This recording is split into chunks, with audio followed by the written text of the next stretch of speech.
Salam, hər vaxtınız xeyir. 5 çəkəsi bişirəm. 10 dəstə geydir. Sonra 4 stəkan undur. Bir pivə bakalı stəkanından ölçdüm. Ondan bir su istifadə elədim.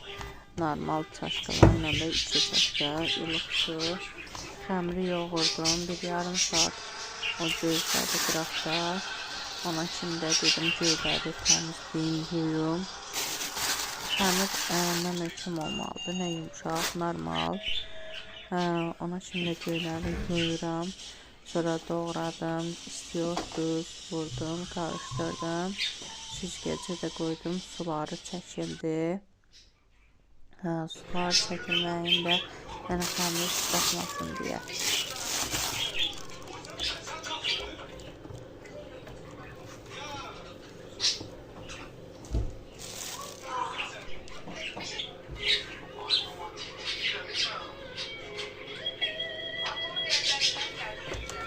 Bakı göylərində bilirsiniz ki, Bakı göyləri yəni balaca dəstələrdir, 10 dəstə idi, amma 10 dəstə rayon göyündən elə bil 2 dəstə kimidir.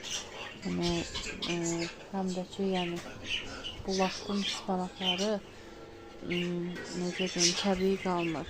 O saat əzilən formada olur. Ona görə də ki, bir-birinə yapışmışdır. Yəni ispanaq o qədər də xoşuma gəlmədi. Yəni ona görə də çəkəyin arasında elə bilsən ki, arcadır göy. Amma ki, bir-birinə yapışıb deyə yarpaqları göylərin.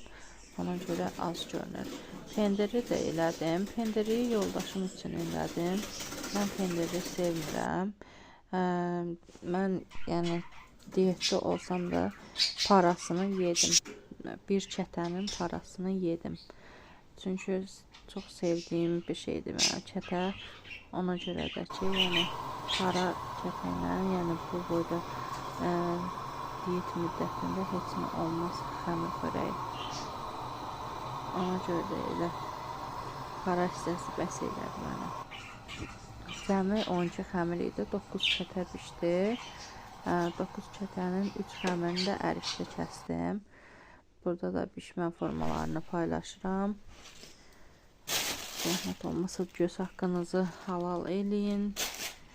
Kanala abunə olmağı unutmayın. Videoların ardı gəlsin deyə bəyən düyməsini basıb kanala abunə olun ki, videolar daha yaxşı keyfiyyətli videolar çəkiliş eləyək, paylaşaq, sizlər də nümunə götürün. Bu yeyilib qalan kətədir. Yenə qalıb bu günə. Həmin bu 4 ədəd kətə